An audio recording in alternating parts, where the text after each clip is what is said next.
Seguimos en la noche de Mirá Canal U a través de la pantalla, precisamente de Canal U, de la televisión digital abierta y en breve nuevamente también a partir de la pantalla de Canal 10.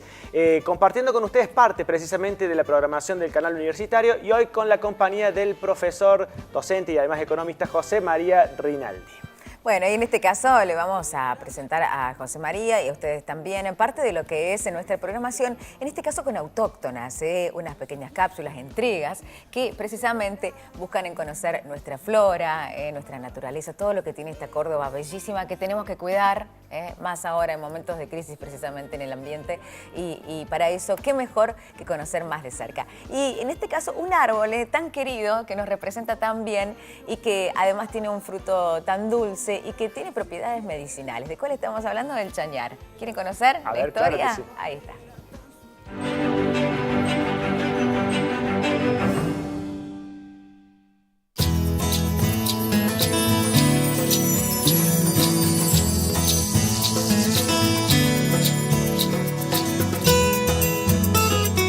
Se llama Geoffrea de Acorticans, es el nombre científico del chañar, uno de los árboles más emblemáticos del bosque nativo.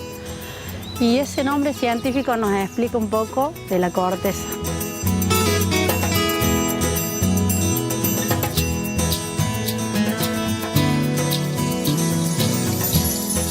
De corticans quiere decir que esa corteza se desprende en rulos. Si uno observa la corteza vas a ver que se va enrulando y en algunas partes puedes ver la corteza nueva verde por debajo. Esa corteza, si uno la hierve, ¿sí?, por 20 minutos, se hace una decocción para cuando estamos mal de la garganta, las vías respiratorias, el asma. También él produce un fruto, ¿sí?, con el cual se hace el arrope de chañar, que es como una jalea, un dulce que también se emplea, digamos, para suavizar la garganta cuando estamos con alguno de estos cuadros respiratorios. Dentro de la familia a la que pertenece, que son las leguminosas o las fabáceas, está también el aromito, el espinillo o la tusca, el algarrobo, y la característica es que él tiene un frutito redondo.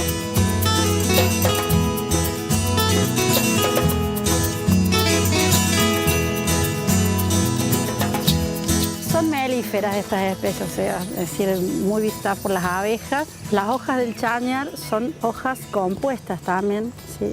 Acá las hojas de nuestras plantas se fraccionan en pedazos pequeños para evitar tener una lámina grande y perder agua por eso. Todavía no larga la flor es de color amarilla. Puede estar en el bosque serrano, puede estar en el bosque del espinal, o sea, el bosque chaqueño, y sus raíces, digamos, al extenderse van largando brotes nuevos, entonces se llaman raíces gemíferas. Vos vas a ver que se comienzan a armar bosquecitos de chañar o chañarales.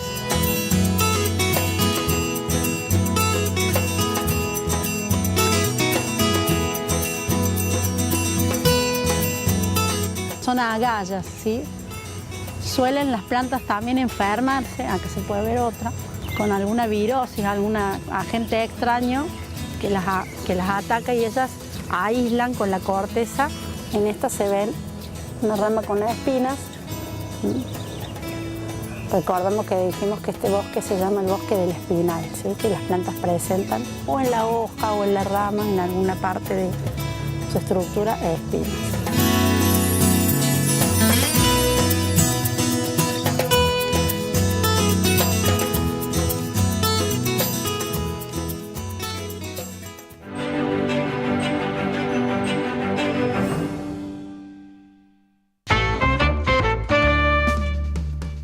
Bueno, interesante, Sí. Muy interesante. La verdad que es realmente reparador poder ver esto, porque uno va aprendiendo, va mirándolas a las plantas y son capsulitas cortitas y además muy instructivas. ¿Cómo te llevas vos con la naturaleza, José María? Me llevo bien. ¿Sos muy urbano o te gusta el campo, las plantas también? No, me gusta la naturaleza y me gusta la ciudad. También disfruto de los dos ambientes. Me gustan mucho las plantas. Soy malo en el cuidado y en esas cosas, pero en eso mi esposa es tiene Más la una onda muy jardinera. especial con las plantas, tiene unas plantas hermosas y generan un hábitat muy, muy, muy lindo, inclusive hasta energéticamente, es muy reconfortante. ¿Y qué relación puede haber, o puede haber una relación amistosa o friendly, como decías recién, entre la economía y el ambientalismo? No, son versus. Una cosa, esto que decía, ¿no? la maximización de la ecuación costo-beneficio no le importa mucho. Entonces, en economía se le llaman las externalidades. Cuando yo te provoco un costo social muy alto y a mí no me implica ninguna erogación, sino lo contrario, ganar dinero. Para eso está el Estado. Por eso es tan importante la presencia del Estado, para asignar recursos, para equilibrar no solamente los aspectos económicos, sino también medioambientales, para que no exista daño social, para que no existan abusos, si los mecanismos de regulación. Y sobre todo que muchas veces nosotros por ahí vemos el ambientalismo en el osito panda, pero lo más importante también, además del osito panda, es la pobreza. Claro. Forma parte de una triada crítica ahí entre el tema, el crecimiento económico, el medio ambiente y la pobreza. ¿Por qué? Porque lo que más deteriora el medio ambiente es la pobreza. Entonces, para eso tiene que estar el Estado. Por eso vos no podés pretender tener una economía equitativa del lado del mercado. Si el que asigna solamente es liberar todo a ese famoso libre juego, ¿no? Que, claro. Bueno, también esto se une con el primer informe que veíamos, ¿no? De la moral y la ética, ¿no? Y no solamente en los rubros específicos como la minería, como la cuestión de la forestación, que tiene daños realmente concretos y concisos, sino como bien lo decías, José María, con el tema de la pobreza y de la gente. Y nos da pie esto, profe, aprovechándote que estás aquí, porque estamos en un momento del país donde el Mundial va a pasar un poquito antes o un poquito después, pero la cuestión económica está en el centro de la escena. Son muchísimos temas, no es un programa económico pero algunos lineamientos de lo que hoy tiene como preocupación el argentino. A ver, hablamos de la inflación, el presidente había prometido que iba a ser algo fácil de resolver, más de 2 años lleva ya, y claramente eso no se ha podido solucionar. El tema tarifario, las LEVAX, las tasas de interés, y ahora en estos últimos días el famoso nuevo préstamo de 50.000 millones del Fondo Monetario Internacional y todas las exigencias que el fondo tiene para con la Argentina, ¿no? ¿Cómo ves el panorama de este combo, que son muchas cosas, pero a lo mejor podés resumirlas en alguna cosa más general? Mira, en la época de las series, del streaming, de Netflix, yo no soy de ver muchas series, pero sí he visto una que me apasionó, que fue 24 horas.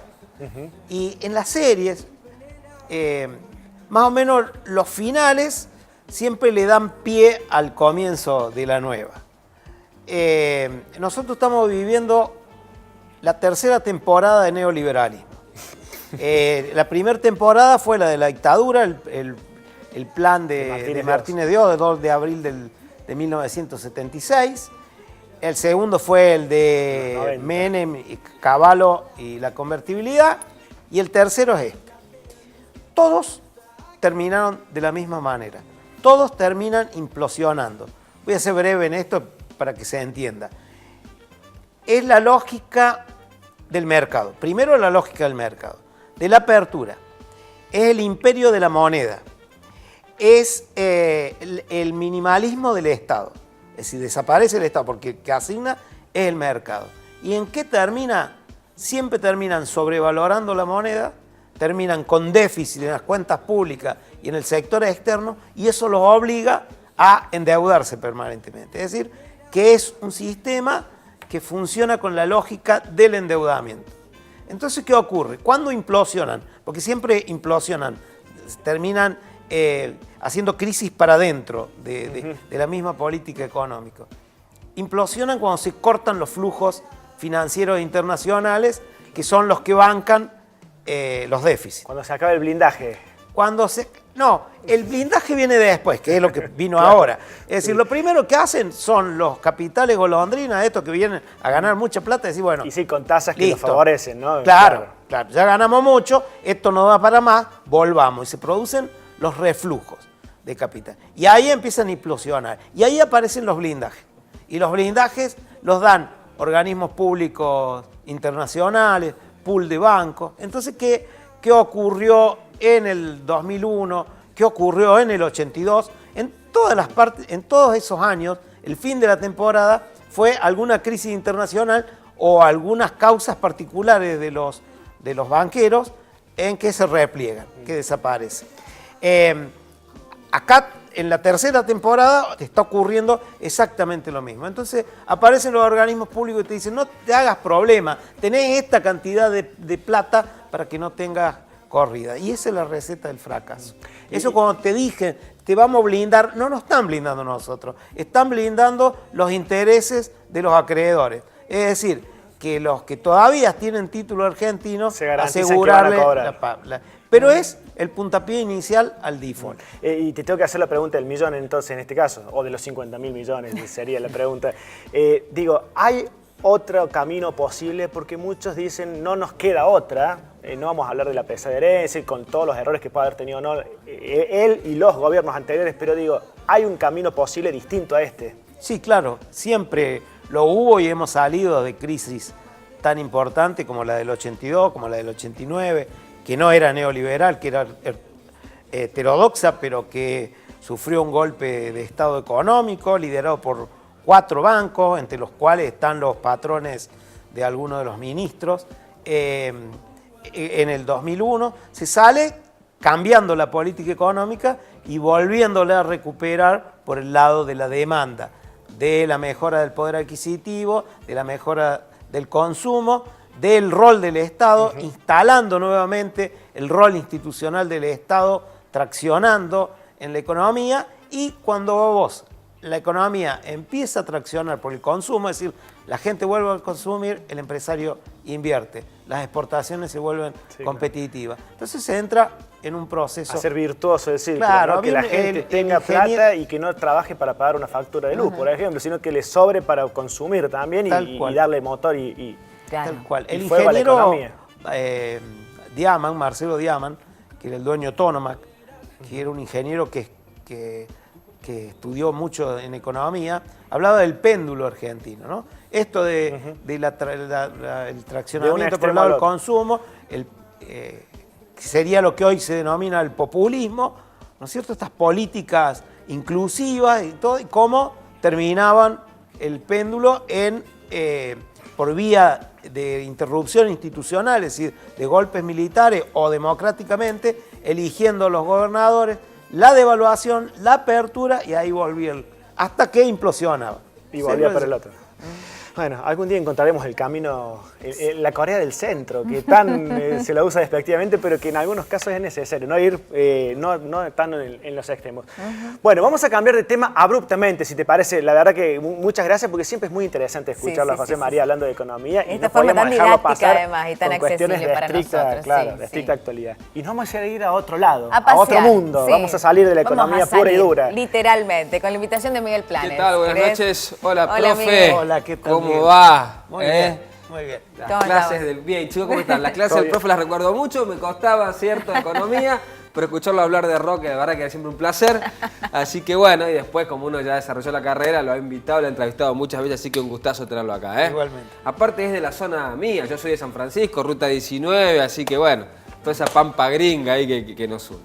Bueno chicos, vamos a hablar del Museo de Zoología de la Universidad Nacional de Córdoba, y no lo vamos a emparentar con lo futbolístico. Yo presenté una colección de huevos.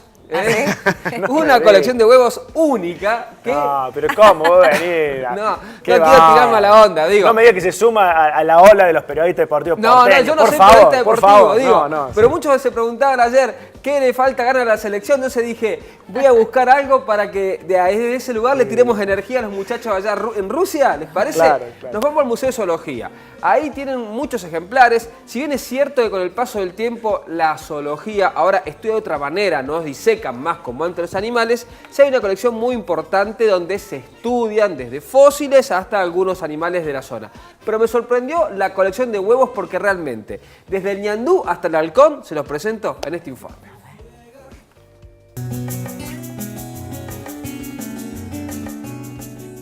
nuestro museo sirve para que los estudiantes de biología estudien aquí, visitan estudiantes de secundario y de primario, pero los especialistas típicos, los biólogos, los investigadores, trabajan con una porción de los ejemplares del museo que no es el que está expuesto.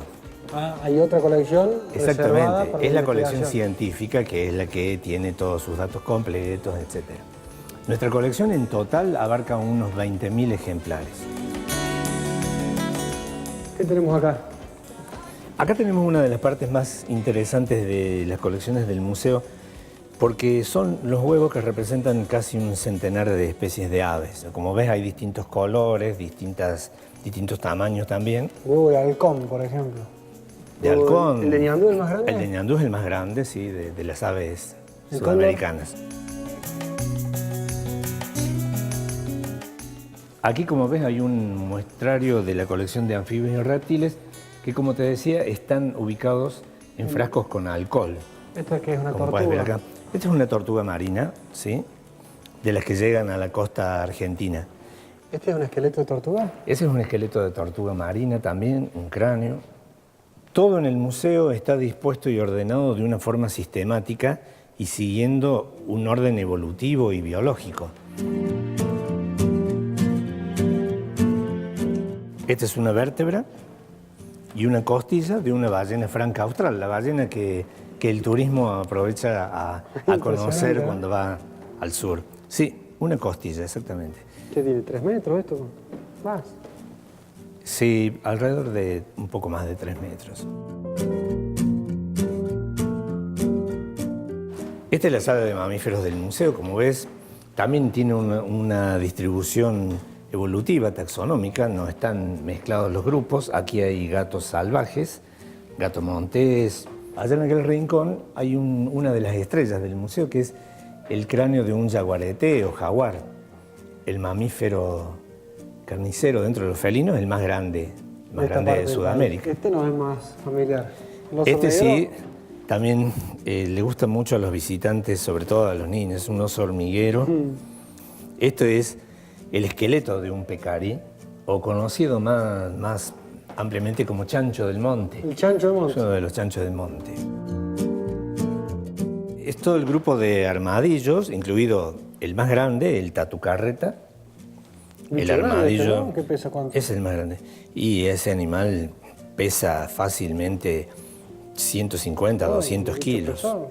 Como podés ver en esta otra vitrina, hay una gran variedad de armadillos, quirquinchos o mulitas, como se los conoce vulgarmente. El puma, del que acá hay un cráneo, sí, es un animal que no solo está presente en Córdoba, sino también en muchas otras provincias y llega hasta los Estados Unidos.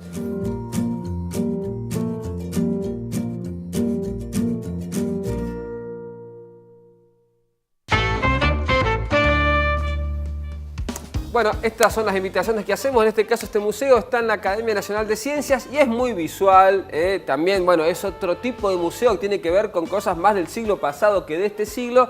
Pero a aquellos que les gustan los animalitos, la verdad que es lindo paseo para hacer este fin de semana, ahora que vienen las vacaciones. La verdad que a nosotros nos encantó, ¿eh? Claro que sí. Muy claro. bueno, lo vamos a tener en cuenta. José María, ¿qué te pareció?